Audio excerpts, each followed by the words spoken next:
I know that the ancient culture of England is very powerful, it's very deep, very beautiful. But the culture that I grew up in, it didn't really make sense to me. The people around me, they were very unhappy, stressed. They told me you should go to school, work hard, get good grades, then get a job, get a nice wife, nice car, nice house. Then you'll be happy. But everyone that had done that was really miserable. So it didn't really make sense to me. But when I was 16, I went to Jamaica for the first time. And that's where I first was exposed to Rastafari. Like I said, in my culture in England, I was always searching for the living spirit of life. The living spirit of life. I always felt it inside. I knew that there's something more than what I was told. Because I would look up at the stars when I was a boy, and I would think, wow, life is so miraculous. Life is so beautiful. What a miracle, even just to be alive. And in my culture in England, I couldn't find the same passion for life in the people around. Everyone was dumbed down by society. They'd been hardened by this world. So then I went to Jamaica, and I was like, yo,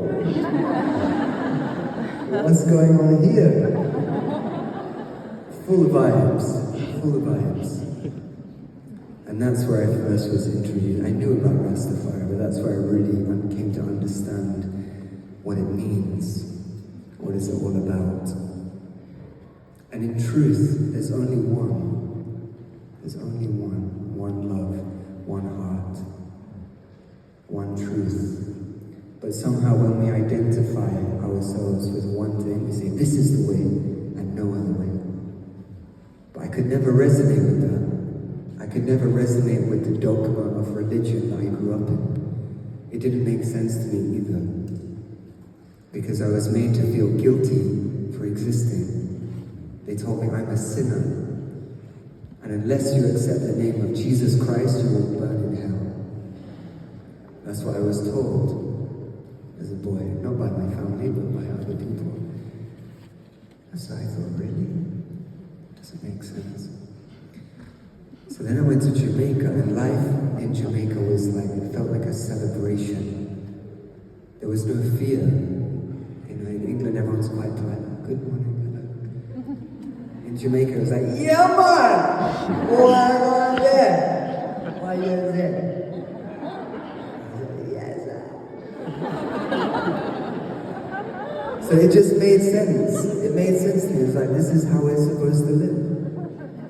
Free from other people's opinions and fear. No, be yourself. It's okay. You are life. You are life itself.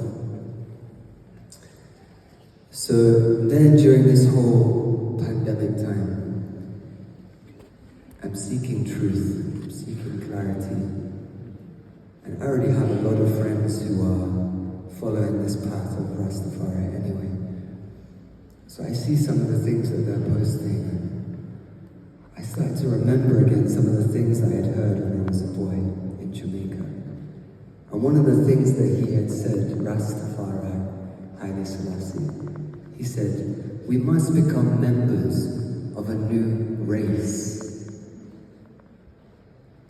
We must become members of a new race. Overcoming our petty prejudice and judgments towards each other, and owing our ultimate allegiance, our devotion, our loyalty, and our love, not to nations, not to governments, but to our fellow brothers and sisters within the human family.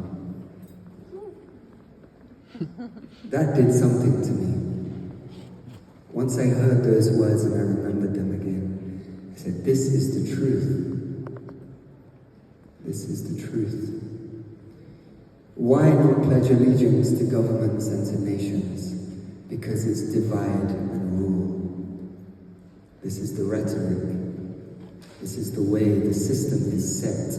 You keep the people divided, then you can rule, you can run off with all the money, all the power. Nobody questions you because everyone's quarreling and fighting each other. He said, unity is strength. That when we are divided into tribes, into nations, into races and religions and all these things, it divides us and it makes us weak. We have no power. He said, unity is strength. We must come together. So in today's world, and what I was seeing at that time and what I see now, and I'm sure you must all see, is there is a lot of division. So we want to know, where does this division come from? Because when I went to Jamaica and I was speaking to the Rasta people, what were they speaking of? They were speaking of love, peace, harmony, brotherhood, sisterhood, to look after the children, to care for our earth, to reconnect to something that was lost a long time ago. Something that our long lost ancestors, they knew. Our ancestors, and still today, people who are living in tribes in the rainforest and indigenous cultures still exist today. They have not forgotten. They have not forgotten. What have they not forgotten? That life is sacred. Life is sacred. And that when we live from here, when we live from our mind, our ego, which seeks to segregate, separate, dominate, and fill up our bellies with greed and pride, we lose ourselves, we lose everything. Like it says in the Bible, what does it profit you to gain the whole world but lose your soul? What does it really profit us? And you see, in our society, we've almost been conditioned and trained to just get everything for yourself.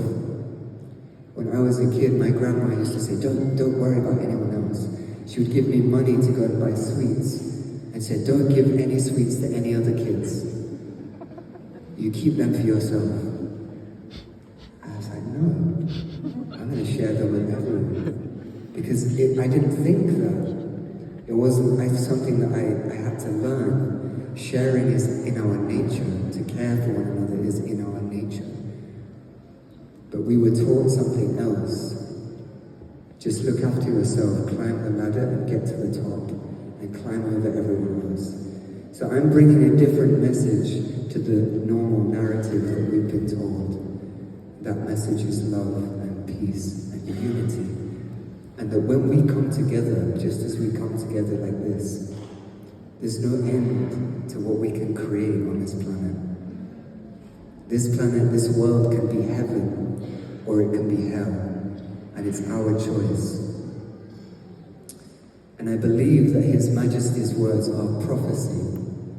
Because He said, until the philosophy, which holds one race superior and another race inferior, is finally and permanently discredited and abandoned, there will be war. And as I stand here and speak these very words today, which He said in the 1940s, there is war in our world right now. So I don't take His words lightly. I see them as truth, and I see them as prophecy, and I feel that they are here today for a reason, and that I am here to share the same message that He was sharing today. So it's a bit long, and I'm sorry about that.